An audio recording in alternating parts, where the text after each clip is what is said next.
Sebelumnya, Assalamualaikum warahmatullahi wabarakatuh. Perkenalkan, nama saya Abid Nur Pratama, NPM 243111053.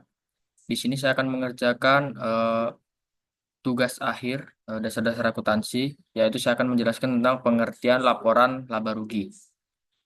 Laporan laba rugi merupakan ringkasan pendapatan dan biaya suatu perusahaan selama periode akuntansi tertentu. Dengan menganalisis laporan ini, kita dapat memahami kinerja keuangan perusahaan selama periode tertentu. Selanjutnya, tujuan dan manfaat laporan laba rugi. Tujuan utama menunjukkan kinerja keuangan perusahaan, terutama dalam hal profitabilitas. Yang kedua, manfaat membantu perusahaan dalam pengambilan keputusan, meningkatkan efisiensi, dan menarik investor. Selanjutnya, ada komponen laporan laba rugi. Yang pertama, pendapatan, uang yang diterima perusahaan dari aktivitas usahanya. Yang kedua, biaya pokok penjualan, biaya yang dikeluarkan untuk menghasilkan barang yang dijual. Yang ketiga, beban operasional, biaya yang dikeluarkan untuk menjalankan operasional perusahaan. Yang keempat, laba bersih, hasil akhir dari perhitungan laba rugi. Selanjutnya ada bentuk-bentuk laporan laba rugi.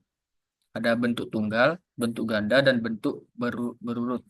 Yang pertama ada bentuk tunggal, memperlihatkan pendapatan dan biaya dalam satu kolom. Yang kedua ada bentuk ganda, memperlihatkan pendapatan dan biaya dalam kolom terpisah.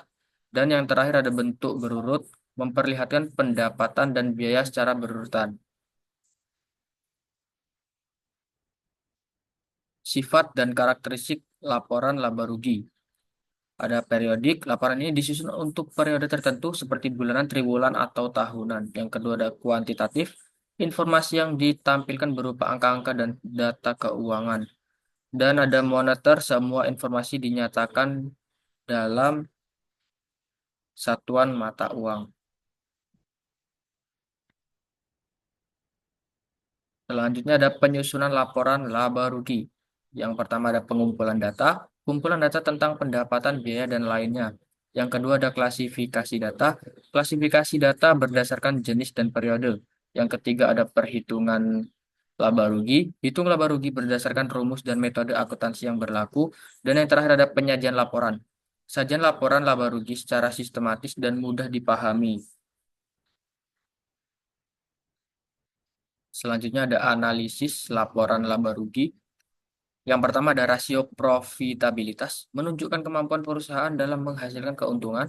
Dan yang kedua ada rasio likuiditas, menunjukkan kemampuan perusahaan dalam memenuhi kewajiban jangka pendeknya.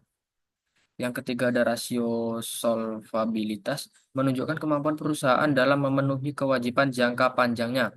Yang keempat ada rasio aktivitas, menunjukkan efisiensi penggunaan aset perusahaan. Dan yang terakhir, contoh kasus dan penutup. Contoh kasus yaitu seumpama perusahaan A mengalami penurunan laba bersih. Analisis laporan laba rugi dapat membantu menemukan penyebab penurunan dan solusi yang tepat.